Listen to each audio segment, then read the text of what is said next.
जय हिंद फ्रेंड्स, कैसे हैं आप सभी? कमेंट बॉक्स में कमेंट कीजिए। मैं फिर से आपके सामने उपस्थित हो गया अपनी हिस्ट्री की क्लास लेके। हमारा चल रहा था मिडाइवल हिस्ट्री, और मिडाइवल हिस्ट्री के अंदर हमने सल्तनत काल का शुरू कर दिया था, जिसमें हमने कुतुबुद्दीन ऐबक, आराम शाह और इल्तुतमिश के बारे में पढ़ चुके थे। तो इल्तुतमिश की मृत्यु हो जाती है 1236 में। उसके बाद में कुछ अयोग्य शासक आते हैं, फिर कुछ योग्य शासक आते हैं। उनके बारे में आज डिटेल से पढ़ेंगे कि कैसे गुलाम वंश का अंत हुआ, कैसे उसने ऊंचाइयों को छुआ और बाद में उसका पतन हो गया। तो आज उसी को पढ़ेंगे, तो आप मेरे साथ जुड़ जाइए। फिर हम शुरू करते हैं अपना टॉपिक। तो आज हम पढ़ेंगे रुकनुद्दीन फिरोज़। 1237 में इल्तुतमिश की मृत्यु हो जाती है। फिर आता है उसका पुत्र रुकनुद्दीन फिरोज़, जो 1236 में कुछ ही महीनों के लिए गद्दी पर बैठता, जो कि अयोग्य शासक था, इसको शासन नहीं करना आता था। तो जो 40 सरदारों का गठन था, उसने अल्प समय के लिए इसको गद्दी पर बैठा दिया। रुकनुद्दीन फिरोज़ को 1236 से 1236 तक कुछ महीनों के लिए बैठा था। तो इसके पिता का नाम था इल्तुतमिश और माता का नाम था शाह तुर्कान, जो इसके शासनकाल में छाई रही। इल्तुतमिश की तो मृत्यु हो गई थी और इसकी माता शाह तुर्कान इसके शासनकाल में अपना ही शासन चला रही थी। बस ये तो नाम मात्र का शासक बैठा हुआ था, पीछे इसकी माता का हाथ, शाह तुर्कान का हाथ था। तो ये एक अयोग्य शासक था, जो कि कुछ ही महीनों के लिए, फिर जो 60 सरदारों का जो गठन था, उसने इनको हटा दिया और फिर इल्तुतमिश की पुत्री रजिया सुल्तान को गद्दी पर बैठाया, जो इतिहास की प्रथम शासिका और अंतिम शासिका रही थी। तो जो आपकी रजिया सुल्तान थी, यह एक योग्य शासिका थी। तो ये 1236 में इसको हटाकर जो 40 सरदारों का गठन था, उसने 1236 में रजिया सुल्तान को बैठाया और 1240 तक रही। 4 साल तक, लगभग 3 साल 6 महीने 6 दिन तक ये शासिका रही। 3 साल 6 महीने और 6 दिन तक ये शासिका रही। और ये इल्तुतमिश की पुत्री थी। इसके खिलाफ कुछ विद्रोह हुए, जैसे अल्तुनिया का विद्रोह बठिंडा तबरहिंदी में हुआ। इसको दबाने के लिए पहले ये खुद गई थी और इसको दबा दिया था। फिर इसका ये था, रजिया सुल्तान ने कुल्ला तथा चोगा, जो पुरुषों के समान जो कपड़े धारण करने शुरू कर दिए। तो जो 40 सरदारों का गठन था, उसने इसका विरोध किया, तो इसने नहीं माना और फिर इसकी हत्या कर दी गई। इसकी हत्या, 40 सरदारों का गठन उसने करवाई। उसकी हत्या 25 दिसंबर 1240 में कैथल, हरियाणा में करवा दी गई।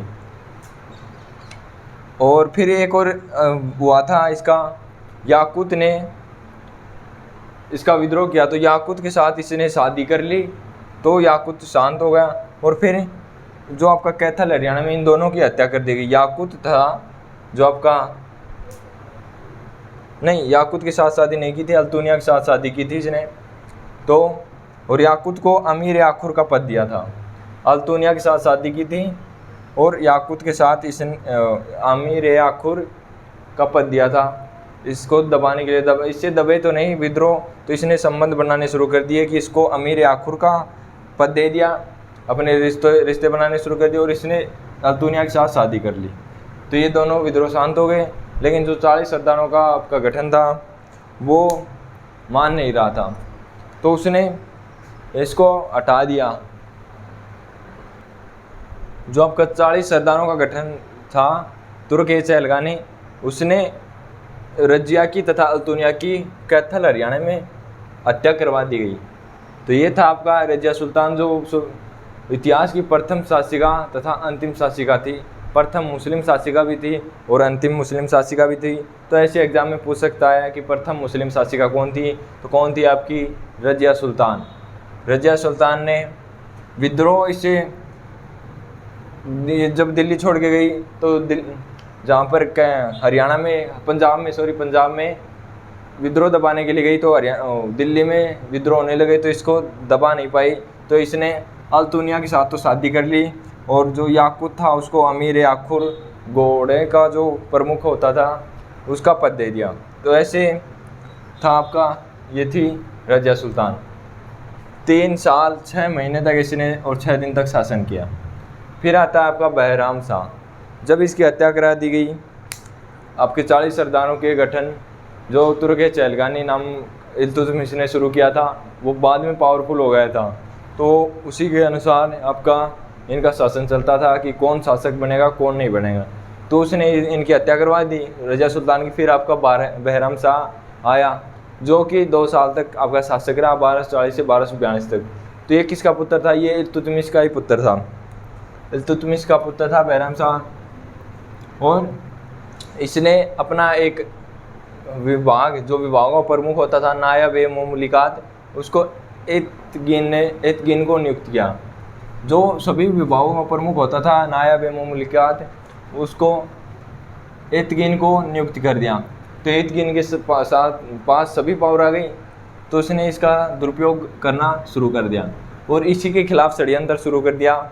तो जब इसको बहराम शाह को पता चला तो इसने एतगिन की हत्या करवा दी गई। एतगिन की इसी ने हत्या करवाई। पहले इसको एतगिन को नायब-ए-मुमलिकात, विभागों का प्रमुख, जो सभी विभाग थे उनका जो प्रमुख होता था, उसको नियुक्त किया। फिर बाद में ये षड्यंत्र करने लगा है क्योंकि इसके पास सभी पावर आ गई थी।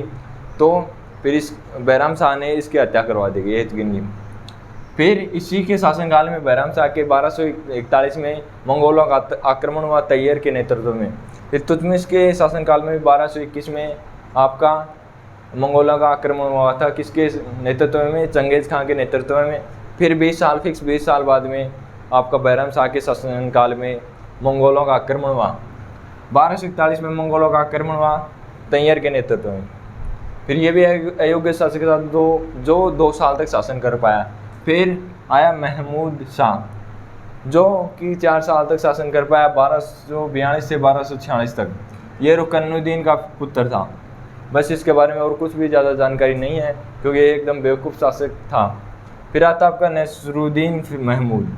नसरुद्दीन महमूद कुछ शासन कर पाया। ये भी अयोग्य शासक था, लेकिन इसके पीछे बलबन का था। तो बलबन, आगे पढ़ेंगे बलबन के बारे में। तो ये आता 1246 से 66 तक, 20 साल तक लगभग इसने शासन किया, लेकिन इसके पीछे था बलबन का।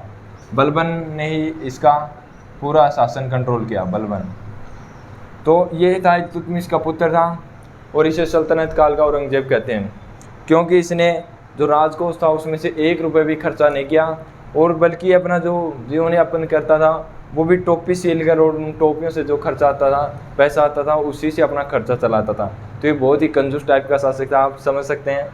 तो इसे दिल्ली सल्तनत काल का औरंगजेब भी कहते हैं क्योंकि इसने जो आपका राजकोष से 1 रुपये भी नहीं लिया, बल्कि अपना जो खर्चा चला रहा था वो भी टोपी सील कर जीवन यापन करता था। टोपी सीलता था फिर उनको बेचता था, जो उससे पैसा आता था उसी से अपना खर्चा चलाता था।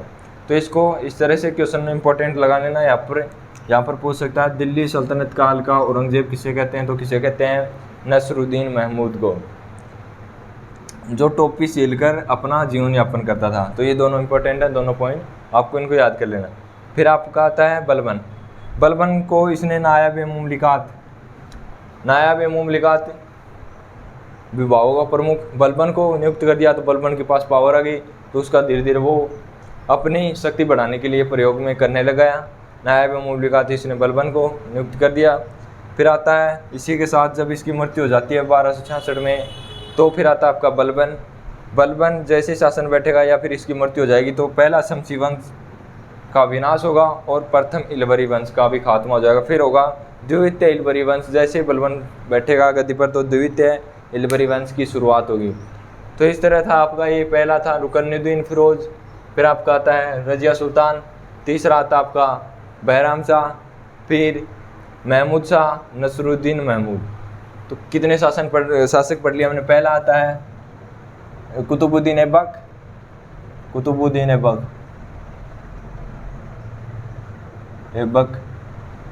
फिर आप आता है आराम शाह जो आराम करता रहेगा। फिर आता आपका इल्तुतमिश। फिर इल्तुतमिश के बाद आता है रुकनुद्दीन फिरोज, रजिया सुल्तान, बहराम शाह, महमूद शाह, नसरुद्दीन महमूद। तो हम 11 शासकों के बारे में पढ़ेंगे। तो कितने हो गए? 1 2 3 4 5 6 7 और 8 शासकों के बारे में पढ़ चुके हैं। अभी 3 शासकों के बारे में और पढ़ेंगे। तो आपको इनमें से कुछ भी डाउट हो तो कमेंट करके पूछ सकते हैं आप। तो 8 शासकों के बारे में पढ़ चुके हैं, अब हम आगे पढ़ेंगे। तो अब आगे चलते हैं हम बलबन। जब नसरुद्दीन महमूद की मृत्यु 1266 में हो जाती है तो फिर आपका आता है बलबन। बलबन 1266 में गद्दी पर बैठा और 1287 तक ये शासक रहा।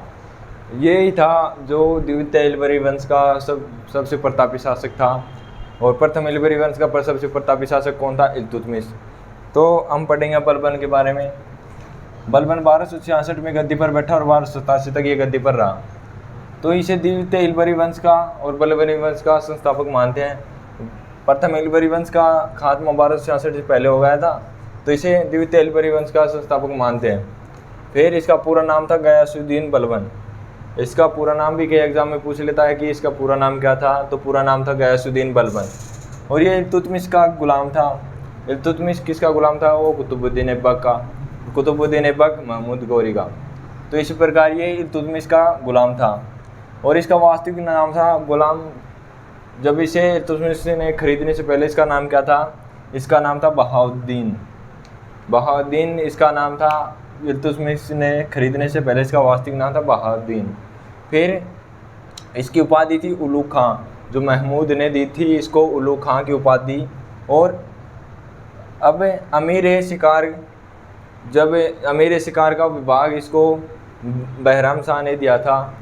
और अमीर आखुर का विभागों प्रमुख किसने बनाया था? नसरुद्दीन महमूद ने इसको विभागों प्रमुख बनाया था। और यहीं से इसकी सफलता की शुरुआत होती है। और फिर ये 1266 में गद्दी पर बैठ जाता है। फिर ये गद्दी पर बैठते ही इसने लौह रक्त की नीति अपनाई। लौह रक्त की नीति क्या होती है?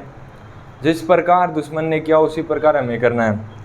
जैसे किसी ने किसी का अंगुली काट दी तो उसी के साथ जो जिसने अंगुली काटी तो उसी की भी अंगुली काट देना, ये होता है लौह रक्त की नीति।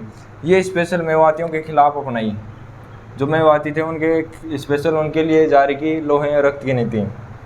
फिर इसने जो तुर्क चहलगानी 40 सरदारों का गठन था, वो बहुत पावरफुल हो चुका था, उसका विनाश किया। जो गुलाम वंश के जो शासक थे वो इसी के ये चाहते थे कि वही शासक बने, वही शासक बन जाता था। तो इसको पता था कि हमें क्या करना है, तो इसने पहले ही 40 सरदारों का जो गठन था तुर्क चहलगानी, उसको समाप्त कर दिया। तो इसके रास्ते में कोई भी बाधा नहीं रही और ये खुद ही अकेला शासन करता रहा। इसने कोई भी विभागों का प्रमुख नहीं बनाया और ना ही 40 सरदारों का जो गठन था तुर्क चहलगानी, उसका भी अंत कर दिया। फिर इसने कुछ अपने दरबार में कुछ प्रथाएं चालू की, जैसे सिजदा पाबोस नौरोज उत्सव को बाद में शुरू हो गया। सिजदा झुककर, पाबोस पैरों को चूम कर, ये दोनों की जब भी कोई भी दरबार में आएगा तो पहले झुककर और राजा के पैरों को चूमेगा। ये थी इसकी सिजदा और पाबोस। और इसने नौरोज उत्सव को बाद में शुरू किया। नौरोज उत्सव क्या होते हैं? ईरानियों का जो प्रथम वर्ष का दिन होता है, यानी कि यहाँ पर जो नई साल का दिन होता है ईरानियों में, उसको नौरोज उत्सव कहते हैं। वो भारत में शुरू किया। ये पहली प्रथा थी जो गैर इस्लामिक प्रथा थी, इसने दिल्ली सल्तनत में शुरू की। जो आपके नौरोज उत्सव थे वो ईरानियों का नई वर्ष के रूप में मनाया जाता है, न्यू वर्ष, तो उसको भारत में लागू किया गया। और ये प्रथम गैर इस्लामिक प्रथा थी जिसको दिल्ली सल्तनत में इसने लागू किया। फिर इसने फारसी पद्धति में ही दरबार का गठन किया। जो फारसियों जैसे कि जब तक राजा खड़े रहेगा तब तक कोई भी गद्दी पर नहीं बैठेगा। जब राजा खड़ा हो जाएगा सभी खड़े हो जाएंगे। राजा बैठ जाएगा तभी उसके बाद में कोई गद्दी पर बैठ सकता है अपने उस आसन पर, नहीं। अगर राजा खड़ा है तो कोई भी नहीं बैठ सकता। राजा खड़ा हो जाएगा तब सभी को खड़ा होना, राजा बैठेगा तभी सभी को बैठना। तो इसने फारसी पद्धति में ही अपने दरबार का गठन किया। फिर आता है सैनिकों को नगद वेतन शुरू किया। पहले क्या थी? इकता प्रथा थी। पहले सैनिकों को भूमि का छोटा टुकड़ा दे दिया जाता था। फिर इसने क्या किया? सैनिकों को नगद वेतन दे दिया। जमीन की टुकड़ा ना देकर नगद वेतन शुरू कर दिया इसने। किसने? बलबन ने। फिर आता है इसने 2 विभाग बनाए। पहला विभाग बरीद मुमालिक, बरीद मुमालिक गुप्तचर विभाग। इसको कहीं शक हुआ कि अगर कोई मेरे खिलाफ कोई साजिश रचेगा तो उसको कैसे पता चलेगा। तो इसने गुप्तचर विभाग की स्थापना की।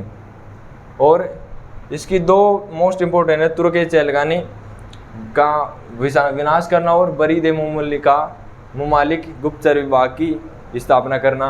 ये दो मोस्ट इम्पोर्टेंट थे जिसके कारण इसका जो सिंहासन था वो टिका रहा। फिर इसने दूसरा विभाग दीवान अर्ज जो सैन्य विभाग था उसका गठन किया। फिर कुछ हता जो आपके जो मंगोल थे वो लगातार भारत पर आक्रमण करती है। पहले 1221 में इल्तुतमिश के समय, 1241 में, फिर 1279 में और 1285 में, ये 4 बार आक्रमण किए। तो बलबन के समय 2 बार आक्रमण हुआ, 1279 में और 1285 में मंगोलों का आक्रमण हुआ। फिर इसको न्याय के लिए भी जाना जाता है क्योंकि इसने प्योर न्याय किया, यानी कि शुद्ध न्याय, और उसके लिए न्याय विभाग की स्थापना की। इसने न्याय विभाग की स्थापना की। फिर आता है इसके बाद में, ये जब वृद्ध हो गया था तो इसके बाद में आता है कैकुबाद जो बलबन का पोता था। फिर वो शासक बनेगा और उसने बस एक ही काम किया, किलो खैरी का किला बनवाया। किलो खैरी का इसने किला बनवाया जो कैकुबाद बलबन का पोता था उसने। फिर आता है इसके बाद में कैमूर्स जो कि गुलाम वंश का अंतिम शासक था। जो कैमूर्स था वो गमसुद्दीन सेकंड, इसका दूसरा नाम था गमसुद्दीन, यह अंतिम शासक था। फिर जो बुखरा का, जो बलबन का पुत्र था बुखरा का, इसने दिल्ली की गद्दी ही स्वयं छोड़ दी। इसने कहा कि मुझे राज शासन में कोई भी दिलचस्पी नहीं है, और तो इसने अपने स्वयं से ही गद्दी को छोड़ दिया। और फिर बलबन की मृत्यु हो जाती है 1280 में, और 1288 में आपकी कैमूर्स की हत्या करके, जो आपका खिलजी वंश का संस्थापक कौन था, खिलजी वंश का संस्थापक जो अब खिलजी वंश की शुरुआत हो जाती है 1290 में, जलालुद्दीन फिरोज़ खिलजी इसकी हत्या कर देता है जो 70 साल का था। फिर आपका आता है खिलजी वंश। खिलजी वंश में हम पढ़ेंगे जलालुद्दीन फिरोज़ खिलजी, अलाउद्दीन खिलजी, इसके अगला वंश आएगा आपका खिलजी वंश। तो इस प्रकार आता है आपका ये गुलाम वंश आज कंप्लीट होता है। हमने 2 कक्षाओं में बहुत फास्ट, एकदम डीप में भी और फास्ट में भी चलकर गुलाम वंश को कंप्लीट किया है। अगर आपको कोई भी समस्या परेशानी आई तो आप हमारे कमेंट बॉक्स में कमेंट कर सकते हैं, और ज़्यादा ही कोई परेशानी आई तो हमारी जीमेल पर आप कोई भी संदेश दे सकते हैं। तो गुलाम वंश कंप्लीट हो गया। कल पढ़ेंगे हम खिलजी वंश, और कल खिलजी वंश को समाप्त कर देंगे। तो लगभग दिल्ली सल्तनत आपका 4 से 5 क्लास, 4 से 5 तो नहीं, 7-8 क्लास में कंप्लीट हो जाएगा। तो आज के लिए बस इतना ही, मिलते हैं कल। और इसमें कुछ परेशानी आए तो हमें कमेंट कीजिए। तो मिलते हैं कल, तब तक के लिए जय हिंद, जय भारत।